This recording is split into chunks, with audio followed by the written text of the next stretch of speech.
পরিশিকে নিয়ে বাড়িতে ফেরার পরপরই নাটকীয় পরিস্থিতি সৃষ্টি হয়।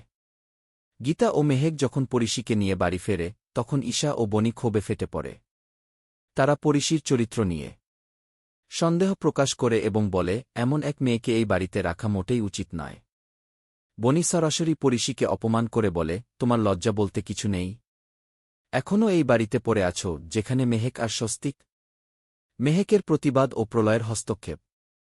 মেহেক এই কথা শুনে রেগে গিয়ে বলে, তোমাদের বোঝা উচিত গীতা একটি অসহায় মেয়ের পাশে দাঁড়িয়েছে কি। তবুও বনি, ঈশা ও সাত্ত্বিক মিলে পরিশির বিরুদ্ধে একজোট হয়ে যায়।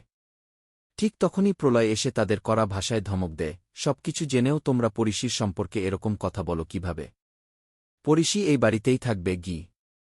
পরিশির আত্মসমর্পণ। ঘরের মধ্যে উত্তপ্ত বাক্য বিনিময় চলতেই থাকে। তখন পরিশি কাঁদতে কাঁদতে বলে, আমি হাত জোর করে বলছি, আমাকে নিয়ে দয়া করে ঝগড়া করো না। আমি নিজেই এই বাড়ি ছেড়ে চলে যাব ঘি। অধরার হুমকি ও গীতার জবাব। অধরা তখন গীতাকে ফোন করে বলে, আমি এখনও তোমাকে সুযোগ দিচ্ছি, পরিশিকে ফেরত দাও, কেসটা বন্ধ করে দাও। সব ভুলে যাব। গীতা শান্তভাবে কিন্তু কণ্ঠে বলে, আমি তোমার মতো গিরগিটি নই যে রং বদলে ফেলি। অধরা তখন রেগে চিৎকার করে ওঠে, কিন্তু গীতার জবাবে চুপ হয়ে যায়। তারপর অধরা অধ্যয়নকে বলে, যত টাকা লাগে লাগুক, গীতাকে মুছে দাও। পরিশির পুরনো স্মৃতি ও স্বস্তিকের স্নেহ। পরিশি মেহেক ও গীতাকে জানায় যে বিয়ের পর তার একটি নাচের স্টেজ শো ছিল এবং সে আবার সেই শো করতে চায়। গীতা সম্মতি দেয় এবং বলে, তোমার জন্য এটাই ভালো হবে, আজই প্র্যাকটিস শুরু করে দাও। গীতা আশ্বাস দেয়, তোমার গায়ে আঁচও লাগতে দেব না কি। তারপর সে স্বস্তিককে অনুরোধ করে পরিশির পাশে থাকতে।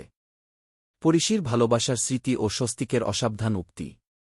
পরিশি স্বস্তিকের পারফিউমের গন্ধে আবেগে ভেসে গিয়ে তার প্রেমিকের কথা বলতে থাকে। এই পরিবারের প্রতিটি জিনিস তার প্রেমিকের সঙ্গে মিলে যাচ্ছে গি। অধরার ষড়যন্ত্র।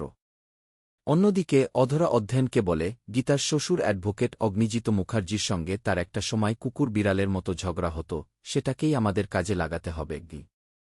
ডাইনিং টেবিলের অপমান ও মর্মান্তিক মুহূর্ত।